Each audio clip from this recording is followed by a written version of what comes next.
Hello students, I will start off by talking about the final question 10 on quiz number 7, which asks you about your beliefs about the future of visual communication. Will it be taken more seriously or be given more credence than it has in the recent past?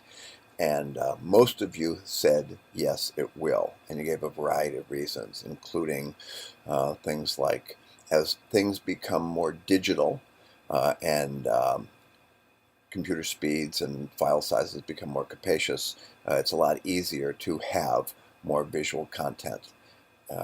You mentioned things like declining attention span or the need to get people's attention quickly and maintain it. One of you said, no, it is still the case that in certain fields, in certain industries, particularly if they're data heavy or very scientific, it might be that visuals do not have quite the credibility that they have in other areas. But by and large, most of you felt that it was the case that even if there's been a long-standing prejudice in favor of words over images, we are certainly at a time when that is reversing. So now what I'm going to do is link to a video that I prepared in a previous semester. It is largely about Marshall McLuhan, which rather than having you read McLuhan, I'm going to have you view things about McLuhan. And then after that, I will have some summary statements having to do with the final visual design project that should be occupying most of the rest of your time for the rest of the term. Okay, so I want to talk a little bit about Marshall McLuhan now. So if we go through the items in this, we've got one of the first one is this a page called McLuhanisms. So Marshall McLuhan, we've already met him once in terms of the medium is the massage, and he is famous for these sort of aphorisms. These you might call them. They're almost like a Zen statement. When he says something like, let me find one that I think is, okay, I had already mentioned this, it was in the medium as the massage. We look at the present through a rear view mirror. We march backwards into the future. So there's this saying that, you know, it could be deep and meaningful, it could be silly and not all that meaningful. But there's a whole page of McLuhanisms here. Invention is the mother of necessities. So he turns on its head that notion that necessity is the mother of invention. The car has become the carapace, the protective and aggressive shell of urban and suburban man.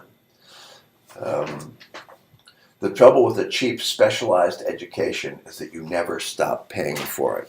So if you take a look at these McLuhanisms, you're going to see the kind of things that some people said, wow, that's pithy, that's meaningful, there's a lot in there. And other people say, this is nonsense. This is, these are sort of they sound like the ravings of a lunatic or a carnival barker.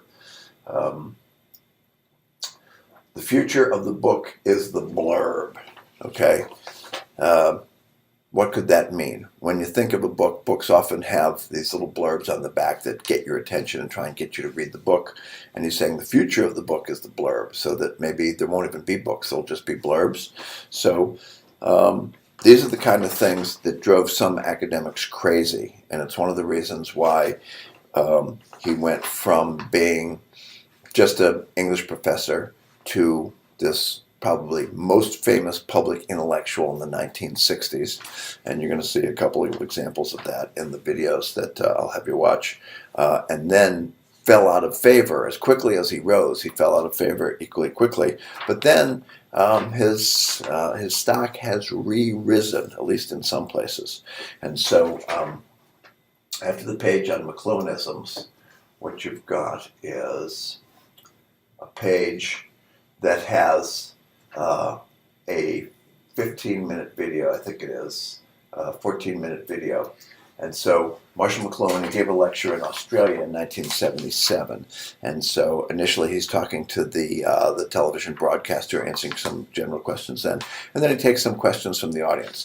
And so I think it's worth watching for you to understand how he addresses some of these questions about what were his provocative statements.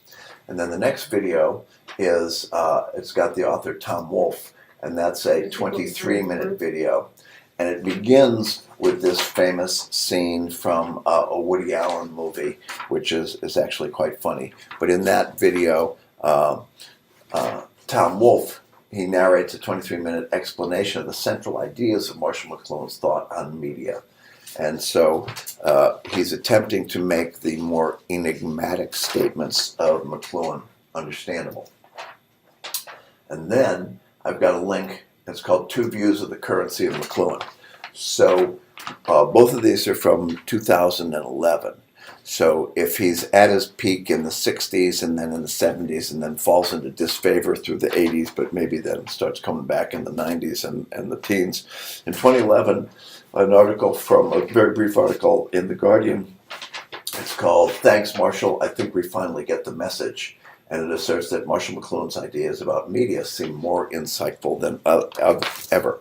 So one of the things that can happen, somebody comes out with some new ideas, and then other scholars, look at them, analyze them, find fault with them. And certainly there's probably plenty that could be found fault with Marshall McLuhan.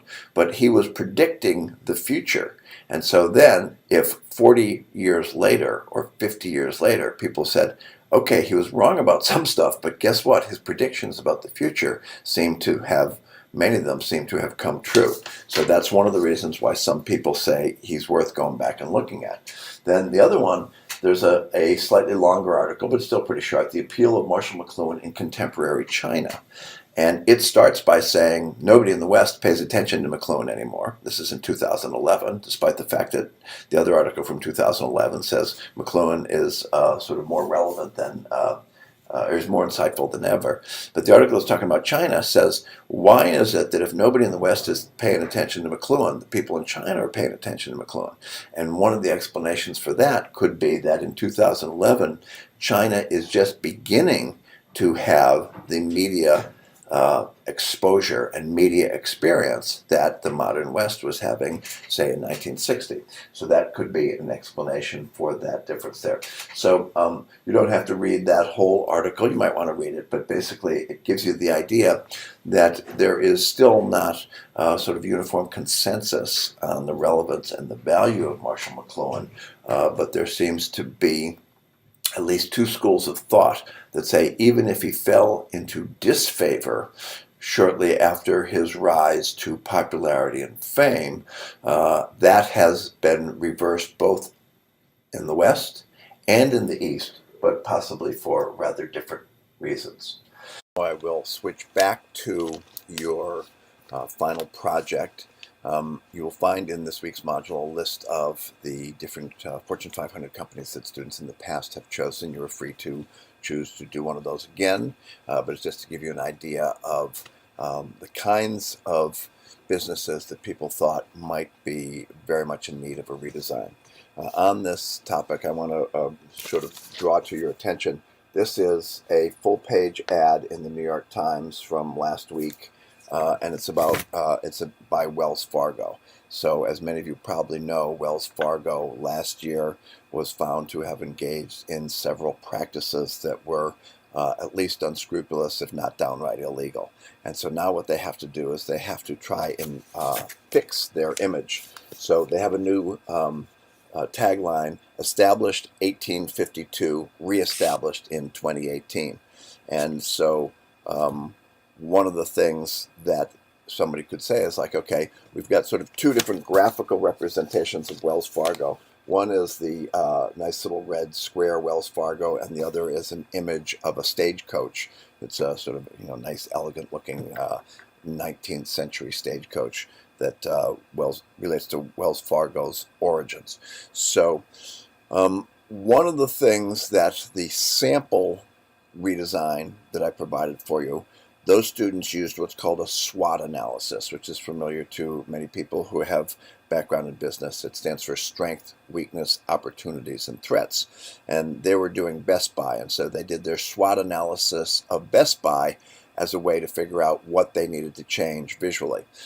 After that, several people took the same model, but what I would like to recommend is if you're going to do a SWOT analysis, maybe don't dedicate it so much to the strengths, weaknesses, opportunities, or threats to the business per se, but the strengths and weaknesses of its visual brand, its color design, its font choice, its logo, its tagline, and then sort of opportunities and threats for that. So an opportunity, if you're going to redesign a company, particularly if it was a company that was engaged in some sort of scandal, is you've got a whole new image, and so now people aren't going to associate the new image that maybe even have a new name for the company with the old scandal.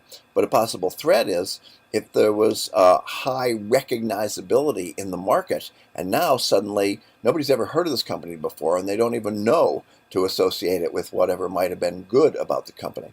So if you choose to include a SWOT analysis, and by, you certainly don't need to, but if you do choose to use SWOT analysis to somehow say what needs to be changed and why you're going to change it, try and turn those analyses towards the brand, towards the logo, towards the color scheme, towards the font choice, towards the tagline, rather than the company sort of writ on a larger scale.